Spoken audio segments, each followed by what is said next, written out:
কয়বার? মরবো যে একবারই এবং নির্দিষ্ট সময়ে মরবো। মৃত্যুর সময় আসার এক মুহূর্ত আগে চাইলেও মরতে পারবেন না, চাইলেও বিলম্ব করতে পারবেন না।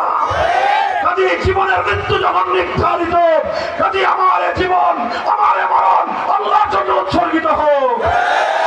আসুন হাতে হাত রাখি, টেকনাফ থেকে তেঁতুলিয়ায় ফ্যাসিবাদের মোকাবেলায় আবু সাঈদরা যদি 2000 তাজা প্রাণ রক্ত ঢেলে দিয়ে ফ্যাসিবাদ মুক্ত করতে পারে বাংলাদেশকে, আল কোরআনের সমাজ করবার জন্য যদি প্রয়োজন হয় 2 লক্ষ নয় 2 কোটি যুবক সেক্ষেত্রে শহীদি ঈদগাহে জমায়েত হয়ে শাহাদাতের রক্ত দিয়ে মাতৃভূমির মাটিকে পবিত্র করবার জন্য কারা প্রস্তুত আছো?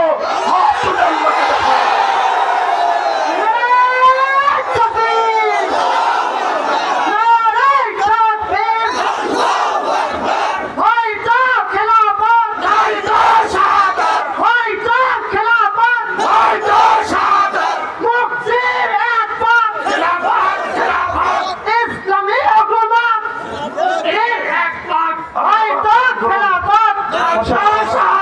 আল্লাহ পাক আমাদের সকলকে বুঝবার আমল করবার তৌফিক দান করেন। আমি না বুঝে কোনো কথার উপরে এভাবে চলতে পারি নাই। সকলকে আমি বলেছি বুঝুন, ইসলামকে বোঝার চেষ্টা করুন। আজকের বয়ানে বুঝেন নাই, আসুন আমাদের সঙ্গে বসুন।